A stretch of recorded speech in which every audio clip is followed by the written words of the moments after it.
నుదుట కస్తూరి పట్టె తిరుమణి పూతగంధము పులసరములు.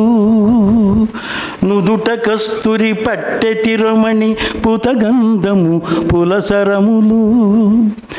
ఉరమునను అలమేలు మంగను, ఉరమునను అలమేలు మంగను, అందముగా నిడుకొన్న దేవుని చూడ గంటి. స్వామిని వేడుకొంటి.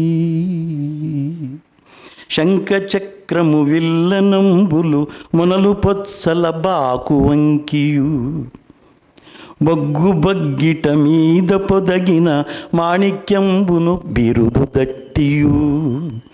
మేటి తురగము నెక్కి స్వారి బాటుగా కైవరపురంబున.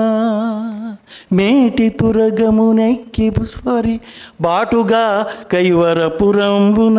స్థిరముగా నెలగొన్న సద్గురు అమర శ్రీ నారాయణేశుని చూడ గంటి. స్వామిని వేడుకొంటి. సద్గురు తాతయ్య గారి పాద పద్మములే గతి గోవింద గోవింద. సద్గురు యోగినారాయణ తాతయ్య గారు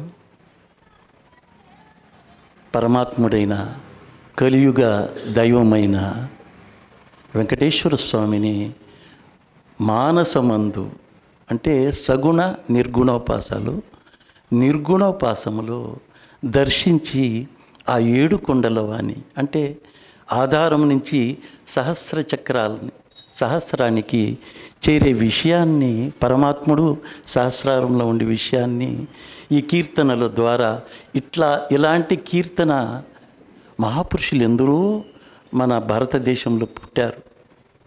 కానీ ప్రతి ఒక్క సందర్శనాన్ని దైవాన్ని చూసిన అనుభూతిని పొందినవారు సద్గురు యోగినారాయణ తాతయ్య గారు. ఆ మహానుభావులు రచించిన కీర్తన ఇది కైవార క్షేత్రంలో.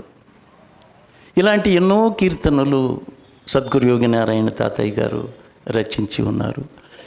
కైవార క్షేత్రానికి మరియు తిరుపతి తిరుమల క్షేత్రానికి అవినావ సంబంధము ఆనాటి నుండి ఈనాటి వరకు ఉంది. తాతయ్య గారు అక్కడ స్వామివారికి పీతాంబరము అంటుకుంటే కైవార క్షేత్రము నుండినే అక్కడ ఆర్పినట్ల మహానుభావులు సద్గురు యోగినారాయణ తాతయ్య గారు. అలాంటి తాతయ్య గారి మఠము చిక్కబళ్ళాపూర్ జిల్లా చింతామణి తాలూకా కైవారం క్షేత్రంలో ఉంది. అక్కడ అనేక కార్యక్రమాలు జరుగుతూ ఉంటాయి. అనేక సంవత్సరాల నుంచి జరుగుతూ వస్తున్నాయి.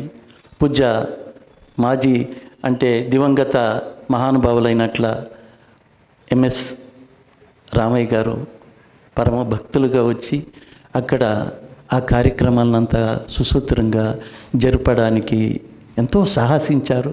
శుద్ధీకరణ చేశారు. కావలసినంత ఒక ఆస్తిని సంపాదించి మఠానికి వినియోగించారు.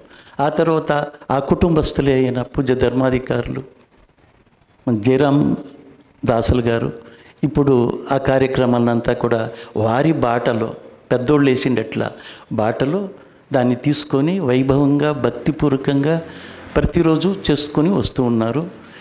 ముఖ్యంగా మనం చెప్పేది ఏమిటంటే రామానుజ సహస్రమానోత్సవ కార్యక్రమం అప్పుడు అందరూ కూడా ఒక్కరోజు ఆ రామానుజుల కార్యక్రమాన్ని సహస్రమానోత్సవ కార్యక్రమాన్ని చేసి ఊరుకుండేవాళ్ళు ఎంతోమంది ఉన్నారు. కానీ కైవార మఠం అలా చేయలేదు.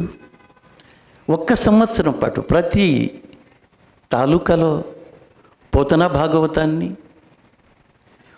ఆత్మబోధామృతాన్ని పాద సంచారాన్ని ఇవంతా కూడా చేసుకొని 1 సంవత్సరం పాటు కైవారం మఠం చేసుకొని వచ్చింది.